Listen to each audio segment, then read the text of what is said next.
खेतों में फसलों की पैदावार की बढ़ोतरी के लिए किसान विभिन्न प्रकार के रासायनिक उर्वरकों का प्रयोग करते हैं। यह रासायनिक उर्वरक भले ही तुरंत प्रभाव से फसल उत्पादन में वृद्धि करती हो, लेकिन यह हमारे खेतों की मृदा के साथ ही हमारे स्वास्थ्य के लिए भी काफ़ी नुकसानदायक होती है। इसीलिए ज़रूरी है कि किसान अपने खेतों में हरित खाद का प्रयोग करके अपनी फसल की पैदावार बढ़ाने के साथ ही खेतों की उर्वरा शक्ति को भी बढ़ा सकते हैं। इसके लिए किसान ढैंचा बीज का प्रयोग करके अपने खेतों की उर्वरा शक्ति को प्राकृतिक रूप से बढ़ा सकते हैं, क्योंकि इसमें भरपूर मात्रा में कार्बनिक पदार्थ पाए जाते हैं जो हमारे खेतों की मृदा के लिए बेहद फायदेमंद होते हैं। इससे फसल उत्पादन में बढ़ोतरी होने के साथ ही हमारे खेतों की मृदा की उर्वरा शक्ति में भी बढ़ोतरी होती है। रायबरेली के राजकीय कृषि केंद्र के सहायक विकास अधिकारी दिलीप कुमार सोनी बताते हैं कि लोग अपने खेतों में फसल से अधिक उत्पादन के लिए रासायनिक उर्वरकों का प्रयोग करते हैं, लेकिन यह बहुत ही हानिकारक है। इसीलिए हमें अपने खेतों में हरित खाद के रूप में ढैंचा के बीज का प्रयोग करना चाहिए, क्योंकि इसमें भरपूर मात्रा में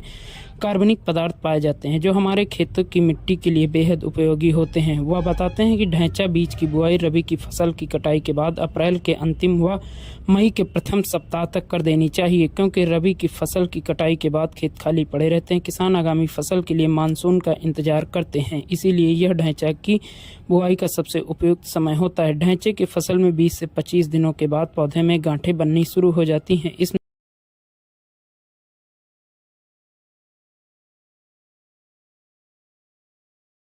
ढैंचा हरी खाद की फसल है और इसको बोने के बाद किसान भाई जो है अपने खेत में पोषक तत्वों की अच्छी मात्रा प्राप्त कर लेते हैं, क्योंकि 1 हेक्टेयर खेत में अगर ढैंचा की फसल वह बोते हैं हरी खाद के रूप में, तो तकरीबन नाइट्रोजन की अगर बात की जाए तो 50 से 60 किलोग्राम नाइट्रोजन जो है वह 1 हेक्टेयर खेत में पूर्ति कर देती है। साथ में बहुत सारे पोषक तत्व हैं जो ढैंचा की हरी खाद की जो फसल है वह खेत को उपलब्ध कराती है।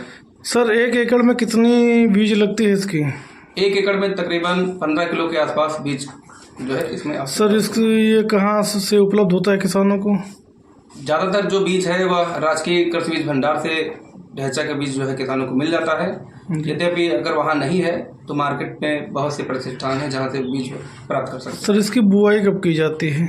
इसकी बुआई 15 अप्रैल से प्रारंभ होती है और 30 अप्रैल तक जो है कर देनी चाहिए, जिससे कि उसको पलटने में जो है 45 से 50 दिन के बाद उसको पलटा जाता है और जिसके बाद जो है वो सड़ता है और उसके बाद जो है धान की रोपाई कराई जाती है।